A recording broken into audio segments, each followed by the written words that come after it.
欢迎来到新闻频道，明星们很高兴您订阅了该频道。肖战大粉挑大粪，爆料肖战新电影得闲紧致，演技炸裂，值得一追。假作真时真亦假，流量时代的一场行为艺术闹剧。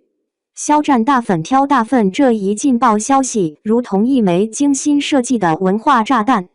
瞬间引爆网络舆论场。在看似荒诞不经的标题之下，隐藏着一整套属于这个时代的传播密码。这不是一场简单的娱乐八卦新闻，而是一出精心编排的流量戏剧，折射出当代网络文化中真实与虚假的界限如何被系统性的模糊与重构。这场闹剧的核心策略在于对注意力经济规律的精准把握。在信息过载的时代，稀缺的不是信息，而是能够刺穿信息茧房的注意力。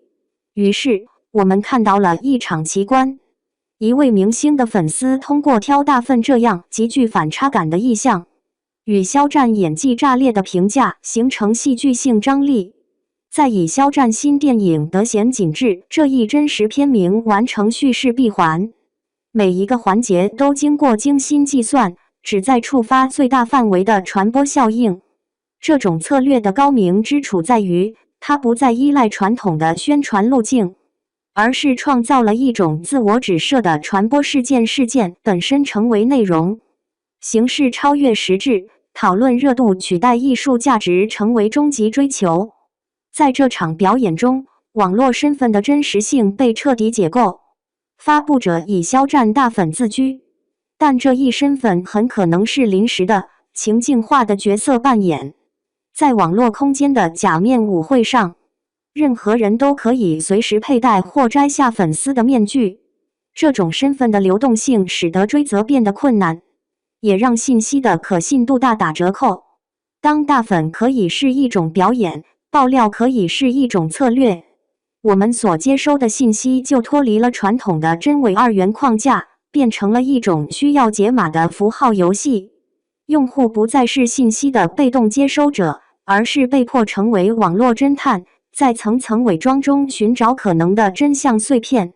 更值得深思的是，这种认真造假的现象已经形成了一种独特的网络亚文化。参与者心照不宣地共同维护着一个虚构的叙事，明知肖战新电影得闲紧致刚上映，却依然围绕它展开热烈讨论。这种行为看似矛盾，实则反映出了当代网民对主流娱乐工业的复杂态度，既渴望参与明星艺人相关的文化生产，又对官方宣传保持距离与讽刺。通过这种集体虚构，他们创造了一个属于自己的话语空间，在其中可以同时表达崇拜与疏离、认同与批判。这种文化实践模糊了娱乐与批判的边界，使网络空间成为一个巨大的、持续进行的文化实验场。面对这种新型的文化现象，传统的辟谣思维已显乏力。简单的事实核查无法解释为何如此明显的虚构能够引发广泛参与。我们需要的是更具洞察力的媒介素养，能够识别信息背后的传播逻辑，理解参与者的动机，辨析不同层次的意义生产。当虚假不再以伪装真实的面目出现，而是公开宣称自己的虚构性时，我们与信息互动的方式也需要根本性转变。这场闹剧最终指向了一个核心问题：在流量至上的环境中，我们如何重建有意义的公共讨论？当任何话题都可能被转化为吸引眼球的表演，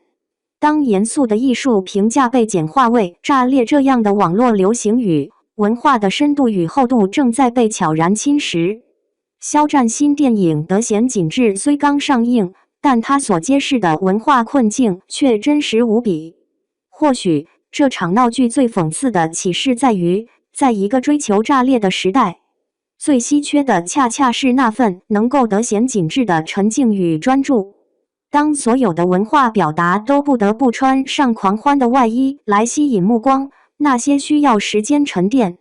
需要耐心品味的真正创造，反而成了最奢侈的存在。在这场没有硝烟的注意力战争中，我们每个人都是参与者，也是潜在的改变者。从识别表演开始，到拒绝被简单情绪裹挟，最终在喧嚣中找回独立思考的能力，这或许是我们在这个真假难辨的时代，能够为自己保留的最重要的精神领地。